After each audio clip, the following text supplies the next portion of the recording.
So, hello and welcome to round three or the final round of Casuistry, the GiveforGood debate for charity.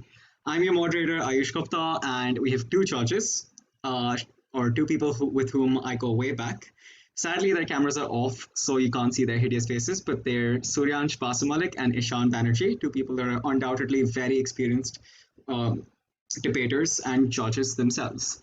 So, I'll start with introducing the speakers again, who fought tooth and nail to get to this final round. In alternating speaking order or stances, we have Titash Majumdar, Ambika Bose, Adrija Sen, Mobani Maiti, Sia Agarwal, and Prakrit Rolia, who is finally here. So, without any further ado, we'd like to begin with the debate. But before that, well, I guess we have some delays because I need to introduce the motion. And the motion before the House is globalization is slowly producing a global monoculture. Just to remind everyone, we have 5 minutes for speaker time with two questions being asked at the end of every speech. So if you're all ready, I'd like to hand it over to Titash Majumdar speaking for the motion. Titash, you have the floor for the next 5 minutes. All right, thank you. Hello, everyone. My name is Titash Majumdar, and I am speaking for the motion that globalization is slowly producing a global monoculture. The global monoculture refers to the homogenization of culture or the phenomenon where cultures around the world slowly become more uniform or similar. It's a well-known side effect of globalization and can be seen in many instances, many ways today. First of all, globalization is leading to a loss in many local cultural practices already, as we can see by the decline of the artisanal community in many third world countries. According to the article, Precarious Production, Globalization, and Artisan Labor in the Third World, it has been estimated by the United Nations that in India, for example, over the past 30 years, the numbers of artisans have declined by at least 30%. Mass-produced, standardized, and cheap factory items have replaced many of the various goods once produced by the artisans.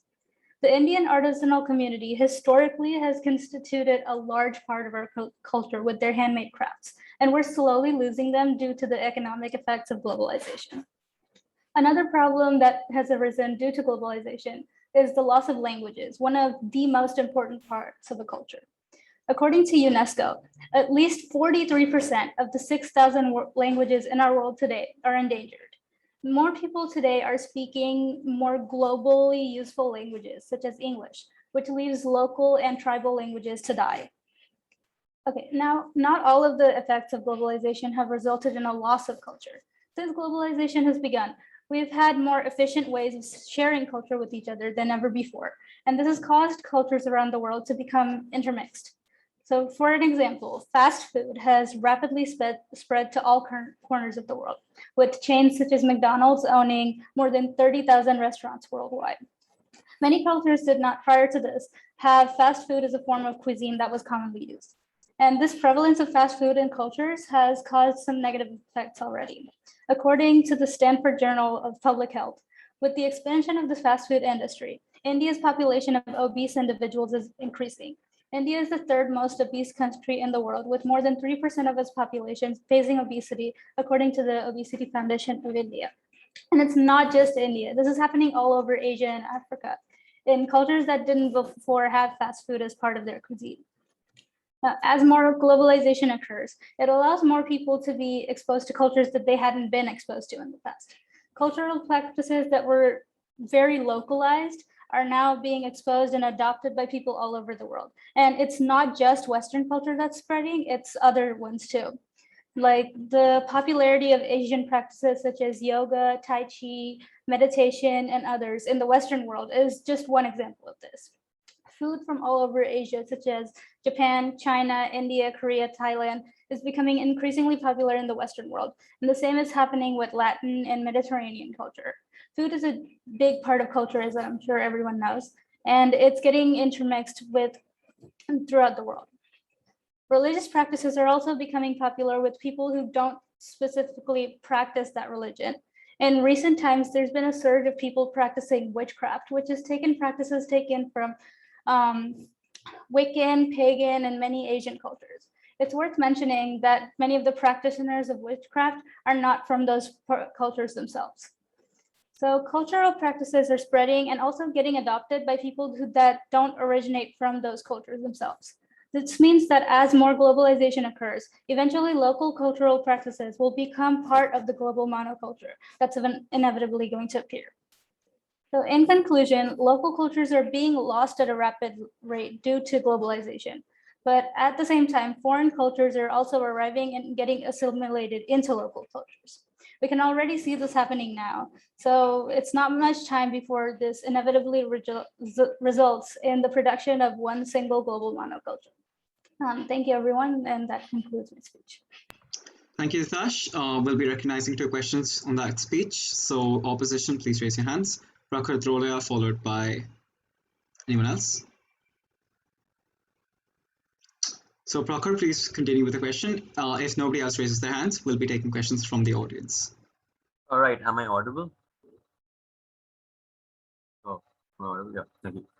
So my question to the speaker was, could the speaker please differentiate between what a global monoculture is and what people's personal preferences and mixing of culture is? There is a big differentiation. If the speaker could please differentiate that. Prakhar, could you repeat that question, please? Right, I'll repeat it. My question was that could the speaker please highlight the difference between what a global monoculture is and what people's personal preferences or just mixing of a culture is?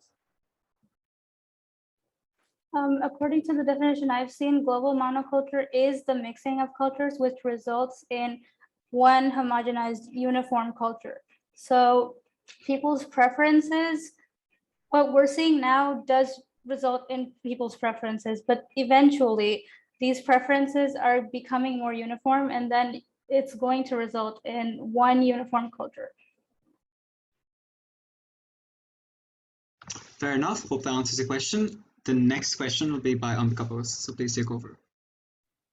Right. Considering what you said about religions, don't you think due to globalization, more people are exposed to other religions and therefore they understand what they believe better instead of just restricting themselves to the religion they were born into, so they can choose better? Yeah, that's what I was saying, is more people are becoming exposed to religious practices and religions that they weren't exposed to before. And that's what's happening now. Right now, we're seeing more of a diversification of it. But as I've said, more people that aren't necessarily part of a specific religion are adopting those religious practices into their own, and which is going to eventually result in just a uniform culture. Okay, so with that, we'll be moving on to the next speaker, who is Ambika Bose herself. Ambika, you have the next 5 minutes. Right. Nowadays, globalization is a world trend, and with reason. The opposition views globalization as inevitable homogenization, right, and believes that it leads to a monoculture. On the contrary, what globalization births is multiculture. It enhances cultural identity. People, firstly, are not mere objects who can be that easily influenced by a certain culture, especially in the 21st century, right? People can reject or integrate a certain idea from a culture. Therefore, we can, for example, we can all agree, as said by Raj before, that food is a huge part of cultures, right? So, for example, Starbucks. I like Starbucks more than the chai made at my home, and my grandmother likes chai more than Starbucks. Does my best friend's grandmother likes Starbucks more than chai? So, just because I like Starbucks more, that doesn't mean that I am not as majorly influenced, or I don't celebrate Indian culture, right? Therefore, I love everything about my culture, and I love McDonald's. Globalization is not only focused at development; it is basic togetherness. And with the development of science and technology, the togetherness is inevitable, and people are getting closer every day. It's not overlapping of cultures, it's celebrating a lot of cultures together, I believe. Languages, ideas, opinions are exchanged. Globalization rather brings a sense of respect towards other cultures today. What if, for example, thousands and thousands of years ago, where man learned how to make fire for the first time. What if they restricted that idea to their own culture, to their own clan, because it was something which would lead to every other clan having the same idea, right? Today, can you imagine how set back the world would be if ideas weren't exchanged and if cultures didn't come together? For now, there are so many different cultures for a reason. There's something we should, as I said, share with each other and celebrate, not shield. Cultural identity provides global significance of local knowledge and sense of self, community, and nation. And globalization provides cultural identity. It brings people together to realize how unique they are. Human societies across the globe have established closer contacts over the centuries. But yes, the pace has obviously increased a lot. The multinational companies have made the world one global market where where obviously are more interdependent on each other. However, this does lead to intercultural mingling, right? People search for their cultural roots while diversify their own beliefs. Consumer goods are becoming homogeneous over the world. People do use the same kinds of, for example, clothings, etc. But people are not passively accepting. We need to understand that people have a great freedom of selection, and people have, regardless of external factors, they choose a certain type of consumer object because they like it. Global tendency doesn't uh, eliminate culture diversity because we have the right to stick to our cultures, right? So at the source of culture, what is at the source of culture? People. Cultures make people and people make cultures. And I don't understand how it is wrong to maybe adapt or develop our culture in a positive manner than to just restrict it and in scared of how cultures will overlap together and will actually, for example, firstly, globalization is not a new idea. It has been there for millennia. For example, merchants have traveled over the world looking for raw materials. The industrial revolution, right? It brought together a lot of ideas together, which today has ended up in a lot of development. When people work together, they do share ideas of business, the way they work, and this is called coming together. And it does not affect how people relate or the type of how their cultures overlap. In this new era of globalization, people become much more uniquely concerned about their particularity of their own culture. Cultural identity provides local significance, I said, instead of diminishing it. And globalization will actually enhance that. Today, people, it's a very simple thing. Cultures give people a sense of belonging. Cultures give people a sense of identity. If people are passively forced into believing something which they don't want to like from another culture, they will simply defend their own culture. It's basic psychology. Culture stays intact if not only develops. The world becomes more diverse and comes together. And I don't understand how the opposition believes this will lead to homogenization if not diversity. If we can respect the diversity of people and their cultures in this new era, it can lead to a global community marked by unity and uniqueness. Okay, so just a reminder to all participants, anything you say after the 5 minute mark will not be marked. So judges, please keep that in mind as well. Um, Ayush, Regardless, could you could you point out in the chat to us on personal chat or on the everyone chat when it's like 30 seconds left and when the time's up, so we have a better idea of it. sure, I'll hit my gavel when the time's up, but I'll inform you when there's 30 seconds left. Hope that gavel hit was audible earlier. So we'll be recognizing two questions. It wasn't? Was it not? Okay. I heard it. Apologies.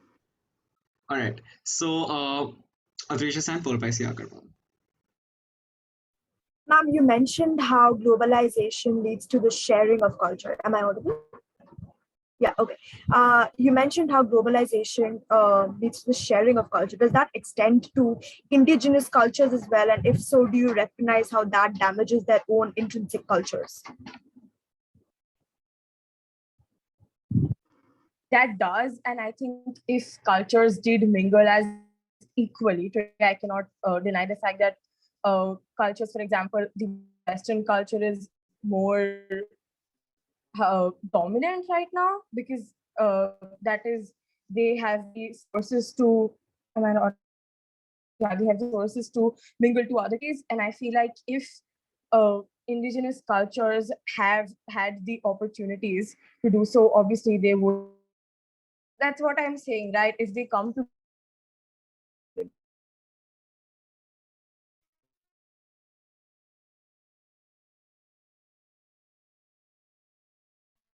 I think she disconnected, Ayush.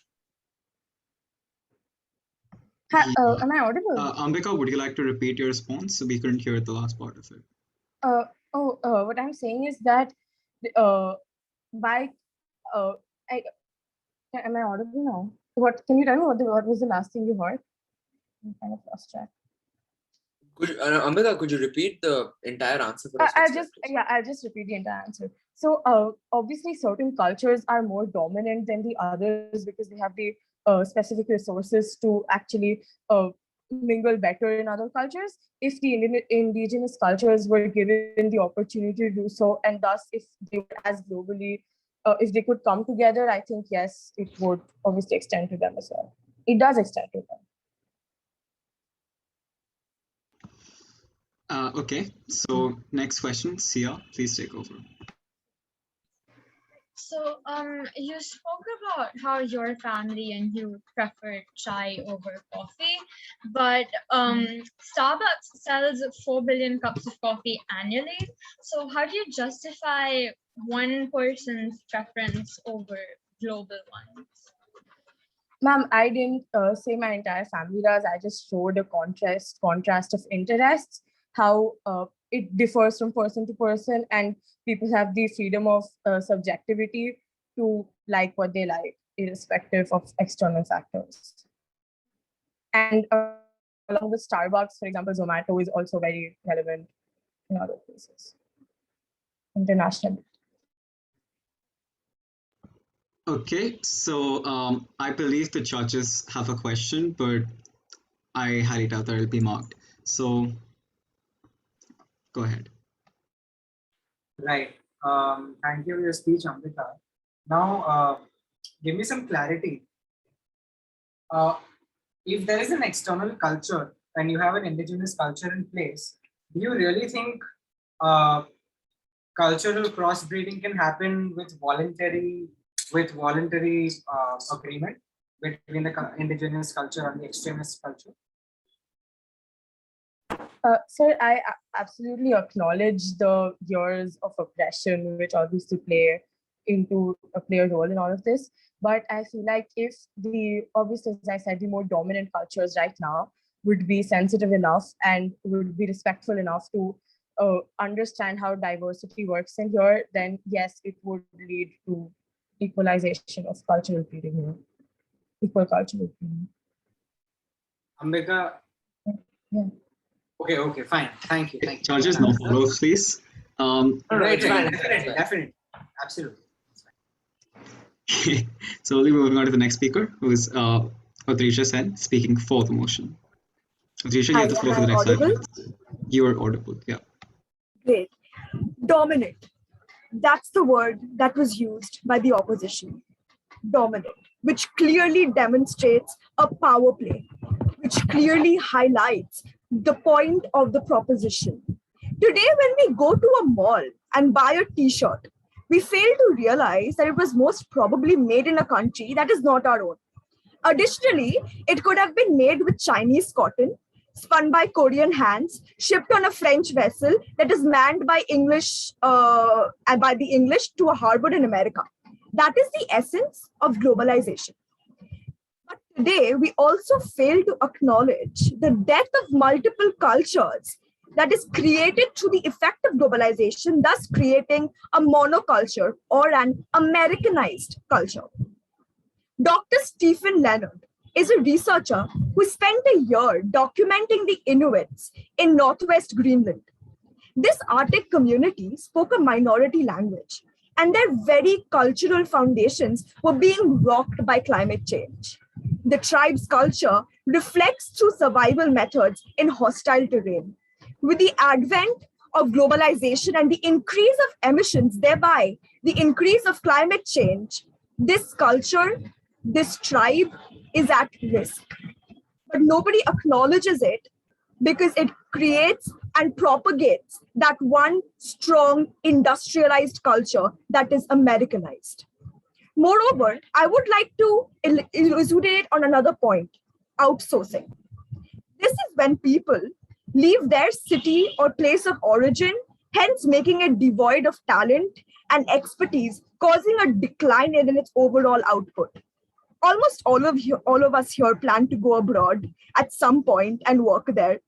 It is this very thought, ladies and gentlemen, that has and is continuing to devoid our nation of its intellectual resources and capacity, and therefore culture. Culture can be interpreted by every individual as religion, tradition, but culture, in its pure sociological form, is the cumulative contributions of all members of a society, like its language, art, beliefs, and contributions have symbols, like a specific language or a currency. This can be furthered by people through globalization, as it was seen when missionaries came to India to propagate Christianity. However, what about the tribes, such as those in the Andamans? What about the constant invasions in the islands present in the Andamans, despite the protests of residents? I believe the opposition mentioned the term voluntary and dominant, and thereby expressing the clear dichotomy that the opposition has in its own stance. One must understand that globalization also involves exploration. And it is this very exploration that is creating the causation of a monoculture and is adapting to the influx of industrial changes and is putting the indigenous cultures and diversity at large at risk. Therefore, it is imperative for the House and the opposition to understand the true magnitude of the motion and recognize how diversity as a whole is being put at risk, as diversity does not imply conformity. Thank you. Okay, so we will be having 2 questions on that speech again. So please raise your hands if you have a question. We're also maintaining a recognition sheet, so keep that in mind.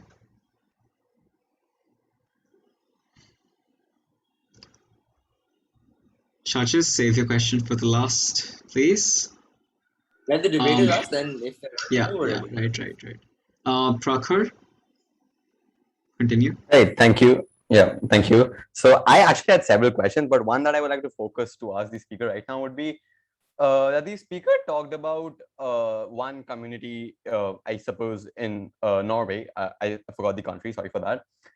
That culture was talked about. What does the speaker have to say about the more than tens of different cultures around the world that have survived in their true intrinsic form as tribes or as bigger nations and religions even after industrialization came into force? So may I answer? Sure. I believe you didn't understand that my motion is not to stop globalization at its large, but also to understand the effect of that it has. You are talking about one culture versus a million, but that one culture involves thousands of people whose lives are affected. So I hope. Okay, so the second question will be by Mobini Maiti. Please take over.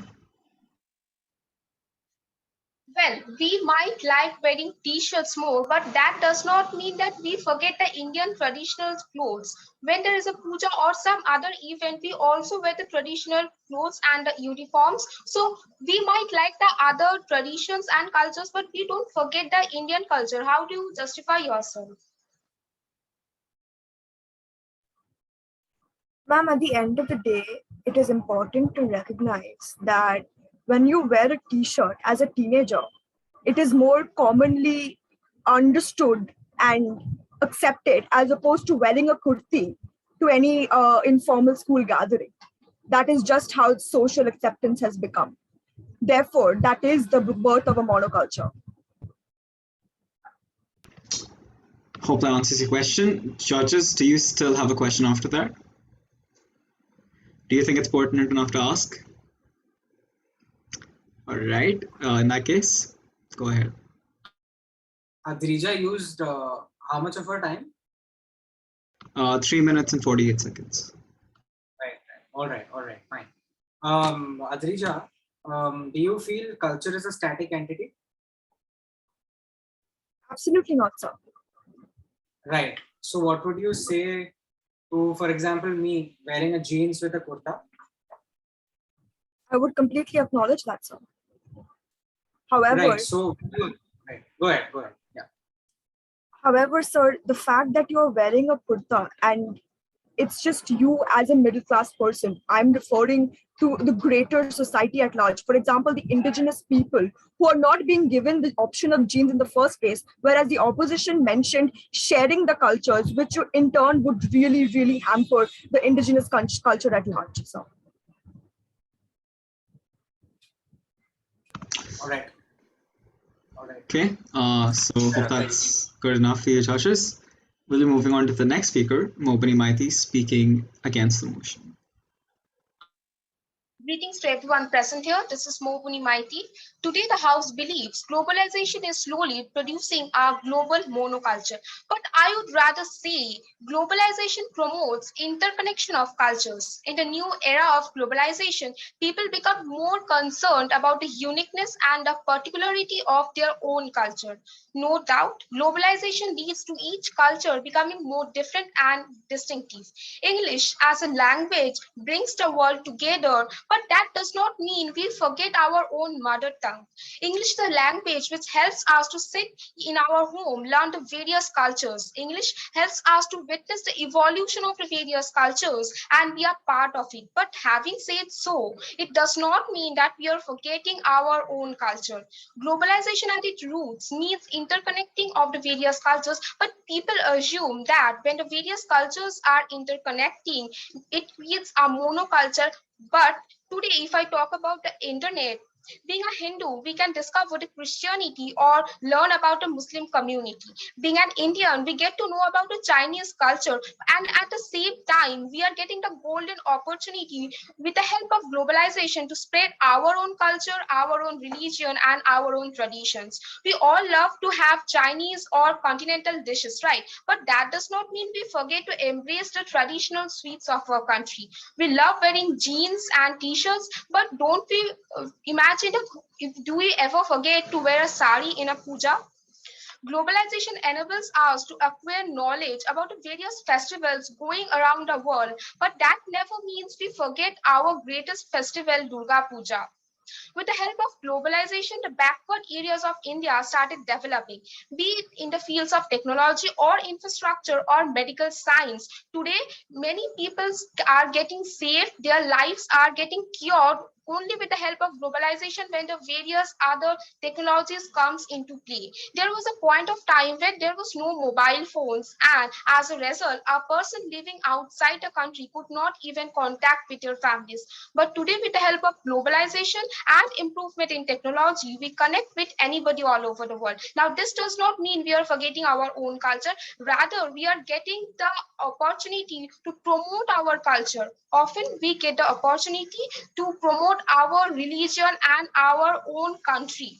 From the ancient times, Greek and Roman culture have great influence in India, and in the same time, Vedic culture was extremely popular among the various parts of the world.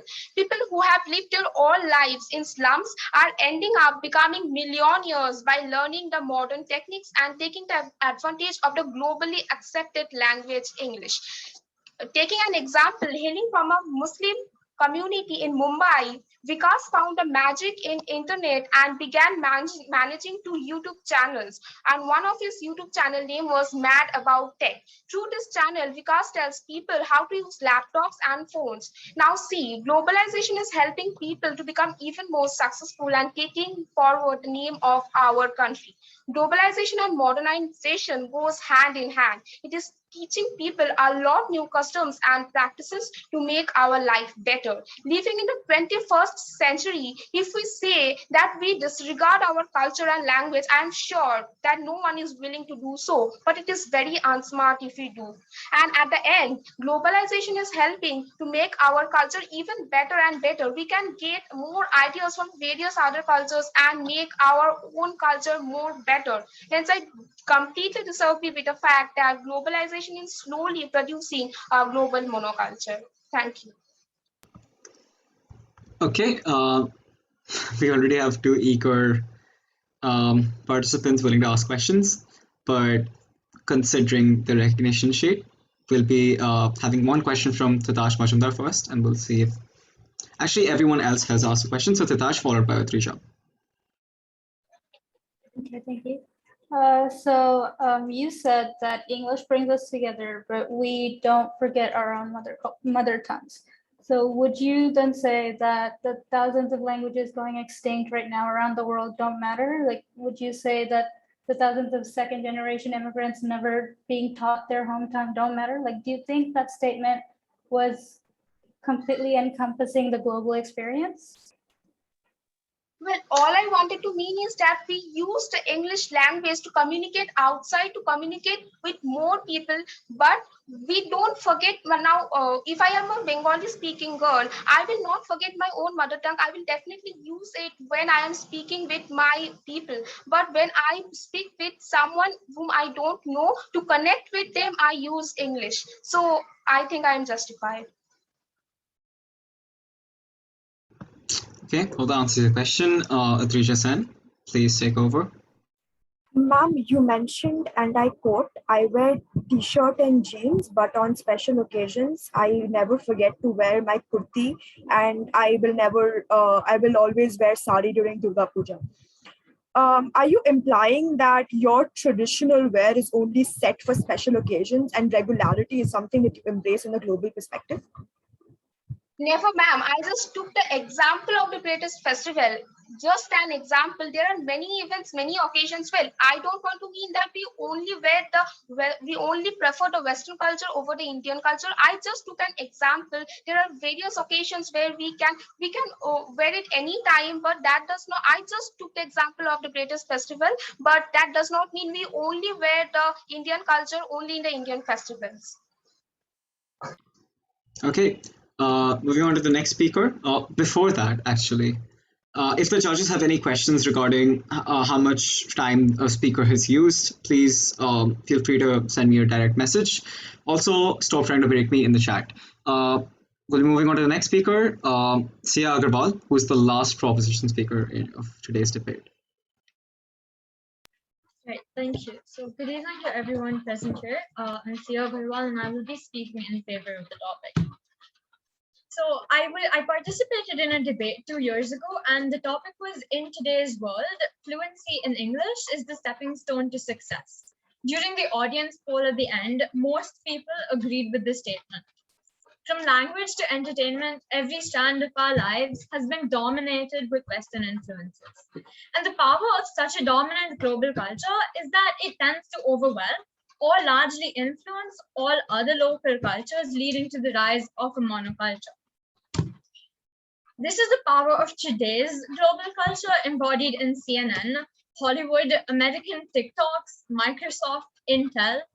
And today's culture is one where 26% of internet users use it in English, 54% of the websites are in English, and it is the first language for 370 million people around the world.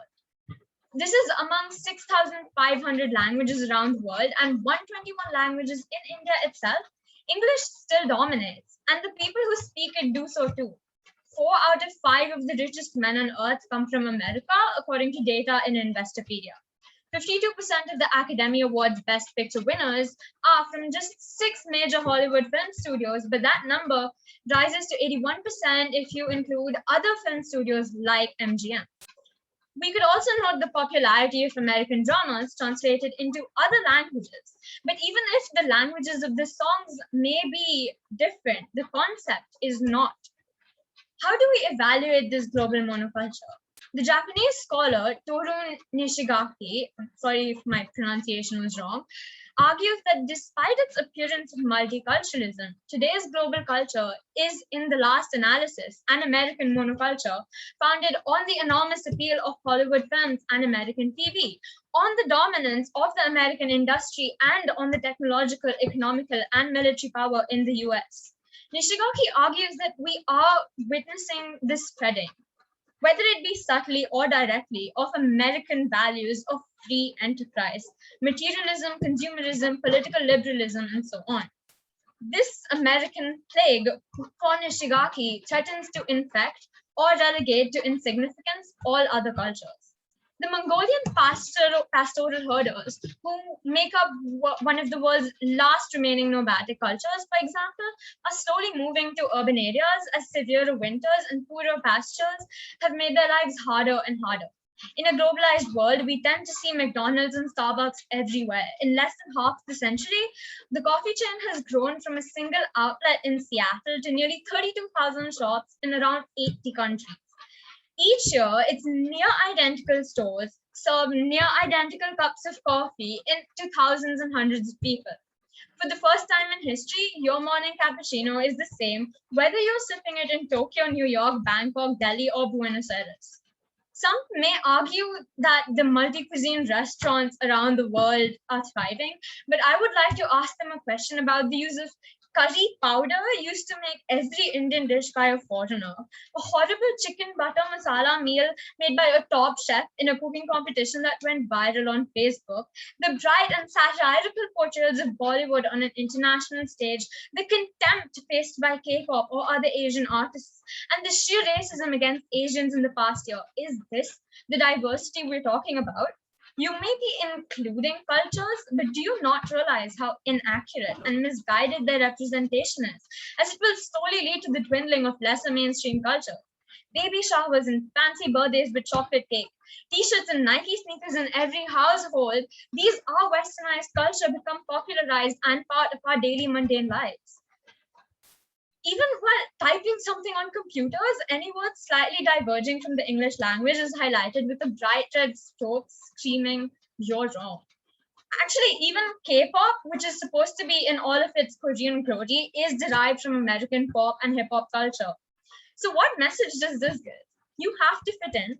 You have to adjust to a Western media in order to gain the attention of the global audience. Even this debate with fancy vocabulary and a Western style plays into this very monoculture. Thank you. Okay, so we'll be recognizing 2 questions on that. Anyone willing to ask questions, please raise your hands. Anyone else?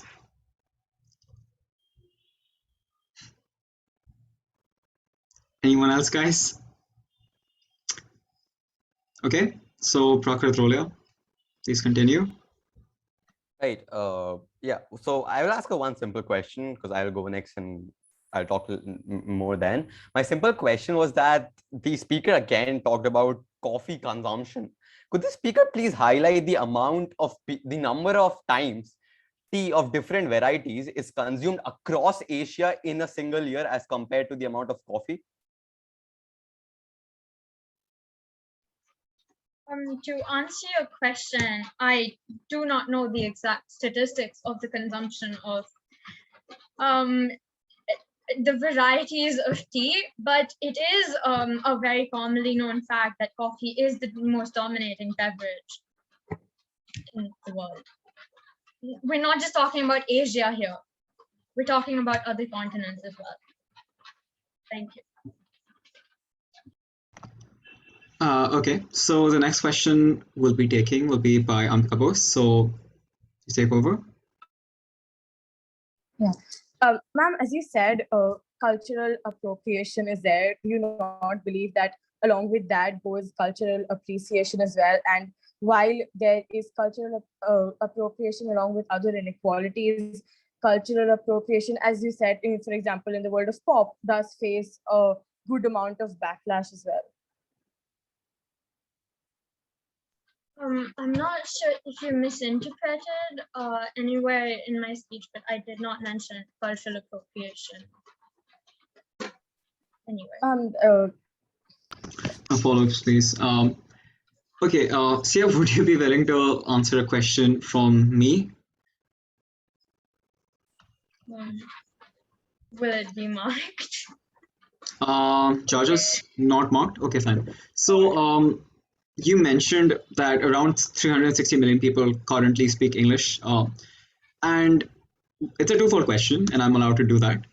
So, first question: do you believe that a lot of it is due to like past colonialism?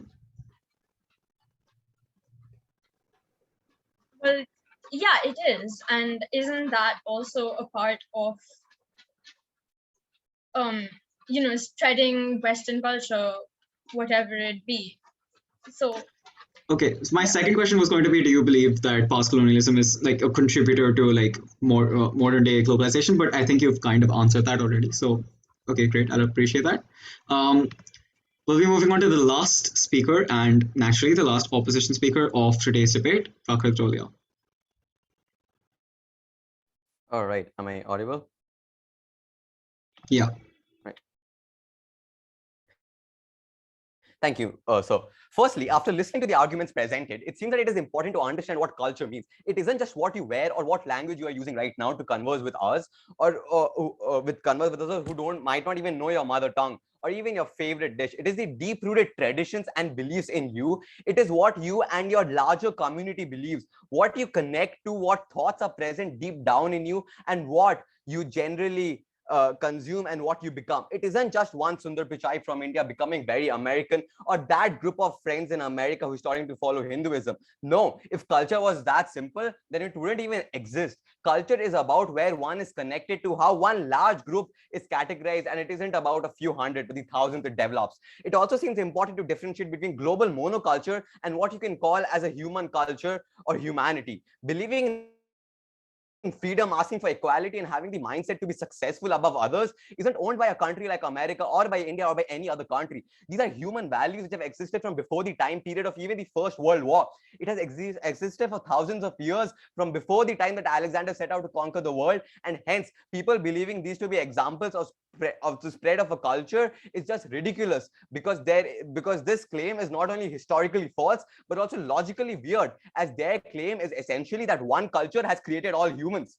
And finally, what is monoculture? Monoculture means just one non-diverse culture. It isn't about one culture, unfortunately somehow noted to be dying, but all cultures except one evolved one dying, all of them. Saying that McDonald's becoming a multinational company and people speaking English is a proof of developing monoculture is like saying that McDonald's introduced a chicken product, so it is the same as KFC. A speaker said Starbucks sells 4 billion cups annually. Well, when we group the types of different teas consumed by people in Asia only for thousands of years as compared to coffee, I am sorry, but that 4 billion number is as tiny as the logic in the opposition's beliefs. The same may be true for in the reverse manner in different sphere of the world of a beer in some countries.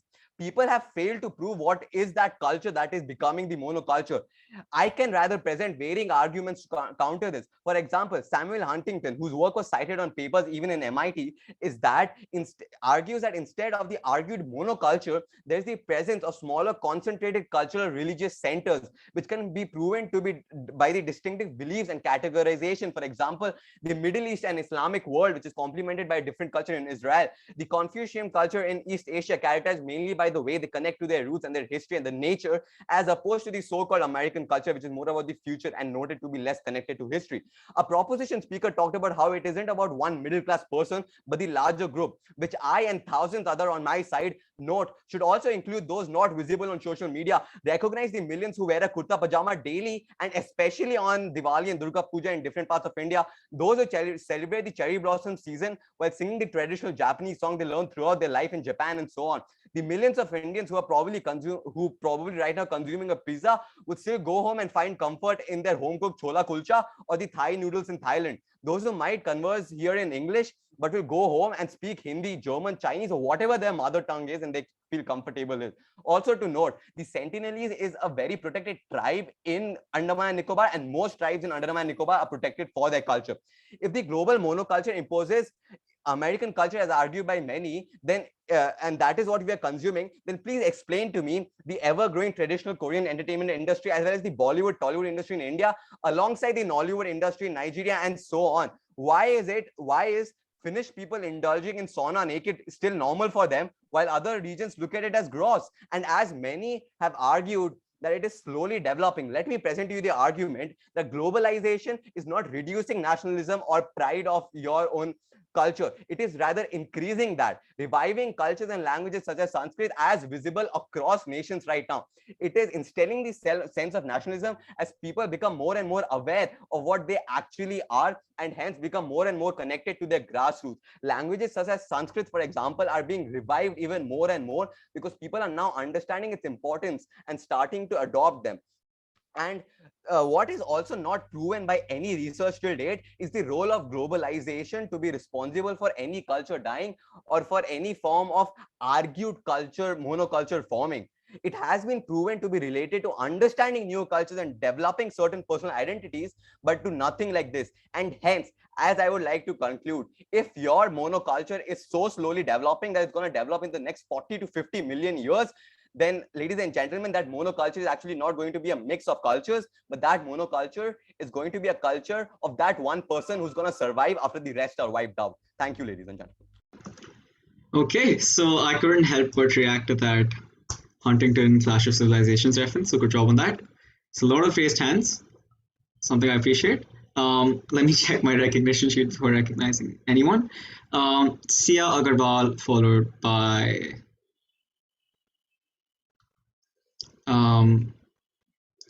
Tatash Majumdar. Right, so you spoke about languages like Sanskrit being revived, but 43% of the world's languages are endangered and are dying without any revival. So what do you have to say about that? And also, I'm sorry, this is kind of twofold, but K-pop is largely influenced by hip-hop and American pop culture. So even that gaining a global audience goes to Western cultures. Right, if I could be given just slightly more than 30 seconds to answer this, because they included 2 points. So firstly, when we talk about K-pop speakers, K-pop is different from what I referred, a traditional industry, traditional entertainment that goes back to their culture, the way that they have been talking since thousands of years. Now, when we talk, when we come to the other point about languages, that is what I talked about. Revival of languages is starting to take place. We are going in the opposite direction of what you are suggesting is a monoculture. We are going to the direction that is now bringing up more and more languages for more people. Thank you, ladies and gentlemen. Cannot try to follow up on that before you interrupt. Yeah. So moving on to the next question by Tatash Majumdar. Yeah. Yeah. So you mentioned the Sentinelese tribe in the Andaman Islands as one of your examples, but would you say they've even been exposed to globalization at all? Because we're talking about as an effect of globalization. They've been completely isolated from the world. So just asking. Right. So I understand. So like I talked, so yeah, I'll place 2 points for this. So like I talked at the end, globalization has not been seen responsible in any research for any such sort of monoculture forming that you argue, or any culture dying. And secondly, the Sentinelese community might not be completely introduced to what globalization is, but the general Indian researchers have been able to gain access to Sentinelese through ways that we have gained from other countries due to globalization. And there are several other tribes who have been introduced to globalization to a good extent, but have not gone extinct. Okay, so that was the last question that we'd be recognizing. So no follow-ups, no. Okay, the judges, do you have a question? Yeah, thanks, Alex. Sure. So, Prabhar, answer 2 questions for me. First question, define to me what is monoculturalism, A, and B, does the phenomenon of monoculturalism take place on a regional level or on a global level, by your definition? Right, thank you. So I will be sharing most monoculturalism definitions agree on one thing, and there is one I'll give you the definition, that is a single culture without diversity or dissension, which is across the world. Because if it would be in smaller regions, then it wouldn't be a monoculture, judges.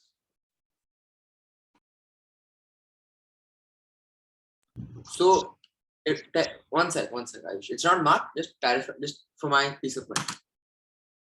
Ishan, do you want to go for it? Prakhar, just tell me, forget monoculturalism. Right? Monoculturalism is a different phenomenon altogether.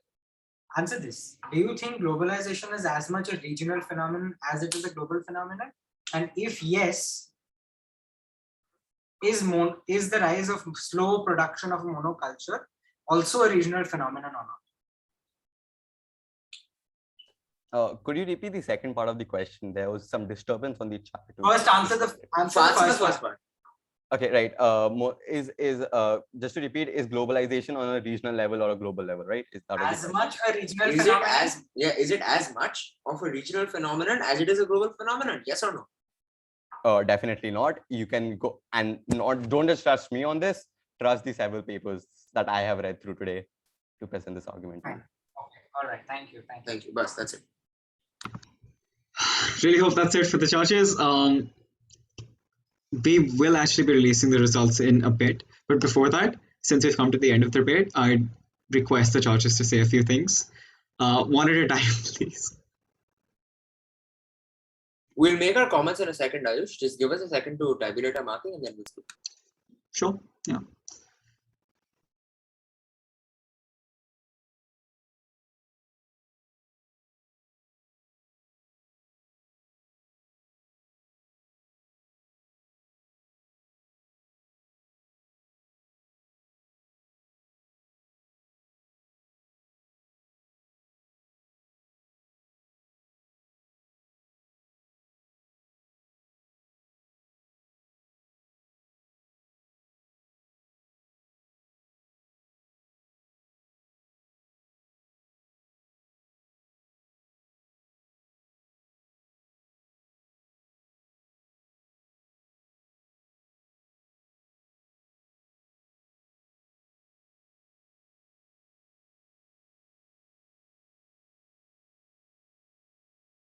I'm going to do my best not to look at the mark sheet.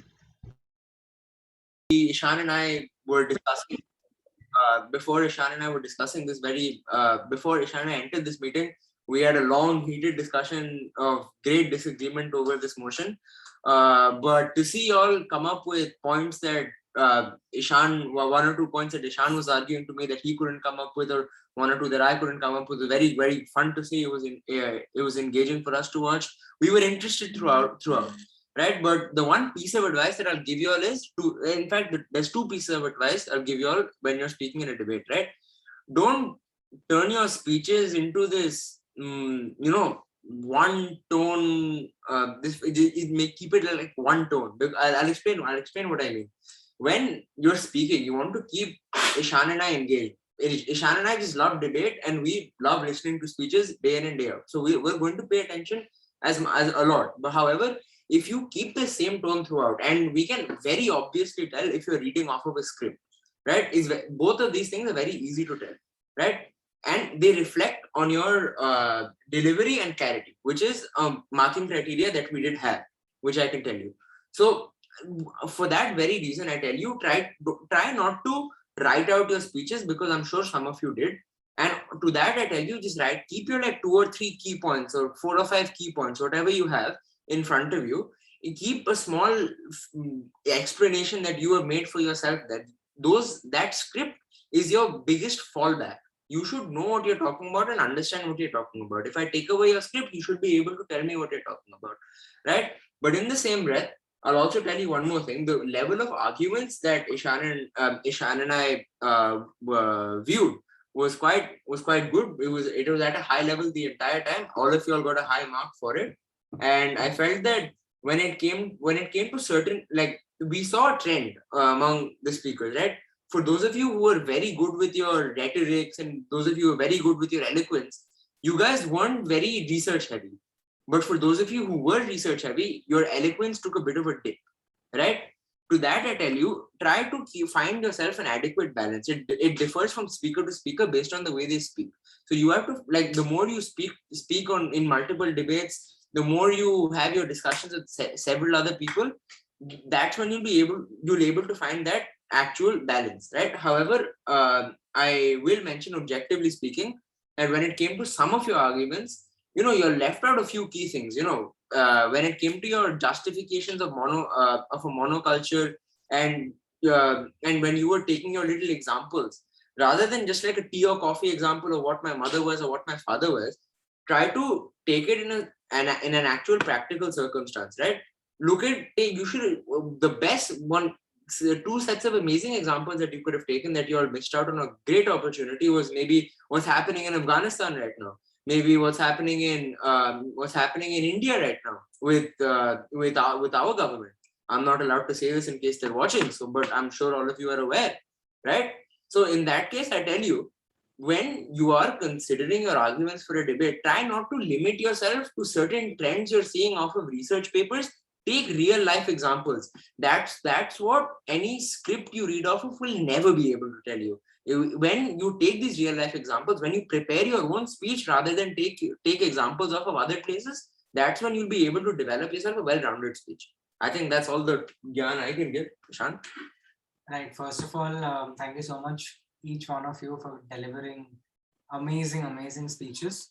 Suri gave you the overview about the mark sheet and everything you can do. I'll give you an overview of just precisely two things. First of all, I saw something common in 2 or 3 people's speeches, making this debate about a morality judgment, right? That, okay, rich countries should understand that, this developed countries should understand that globalization is not a good process, right? So if you're in a good debate, there are some debaters who would come up and set the parameter for the debate and just say that today's debate is not about this. They lay it down, and that ridicules the opposition on the other side's speeches immediately, right? So today's debate, guys, was not at all a morality-based debate, right? That is never a justification. If only you see the word should in a motion, you include morality in that, right? So I think you should keep that in mind. And second, culture, you guys limited yourself to the very prefixed notions of culture. I really hope someone would bring about the point of about surveillance capitalism, right? Wherein that has become a global culture in itself, surveillance capitalism, and how surveillance and the preconceived notions of capitalism itself have created a monoculture in the world. And lastly, being a seasoned Oxford debater, and having been participated in a few parliamentary debates, I can tell you that if any of you focused on the word slowly and producing today, which is what most debaters would do, pick out keywords from the motion and turn the debate around, that person would have won today, right? I know our score sheets are different today, and it is a real decider. All the best to each one of you. Keep debating, and it was a great time we had. Thank you so much. Thank you so much, Ayush, for this. Yeah. So, yeah. Yeah, I think that's what we wanted to do. Firstly, thank you, Ayush, for having us here. We really appreciate it. And thank you to all of you guys for taking part. I'm very glad to see some of you guys who I've seen before so active. And to those of you who I haven't seen before, keep staying active, keep honing this craft, because it'll help you in more ways than you think you will, which is something Ishan and I can very confidently state, having debated for a while now. So I look forward to seeing you guys maybe taking part in more debates. If you all have any questions about how you all spoke, anything you require on a personal level, feel free to reach out to us. I think Ayush can share my contact for sure, Ishan, if you're comfortable too. But yeah, thank you guys. Best of luck. Best of luck for all of your future debates and anything else you do with regards to the craft. And yeah, once again, thank you, Ayush. Go ahead with the results. Before that, right. So just to continue. Thanks for the comments, whoever that is. So yeah, or Ishan actually, yeah. So this was an extremely close debate, and I'm not just saying that because the recording's on. The top three were were differentiated each by 0.25. So wanna give you guys like 10 seconds to properly let that sink in. Um, all of your speeches had their own pros and cons, and it was insane to see how like last minute it's like we had so many considerations over who's winning and who did better objectively and everything like that. So with that, I'll stop blabbering and go on to the results, as much as it hurts me to do so. Okay, so yeah. So at third position is Mopani Maiti. Congratulations. Second position is with 13 points. I'd like to mention that, staying true to what I said about the points being that close.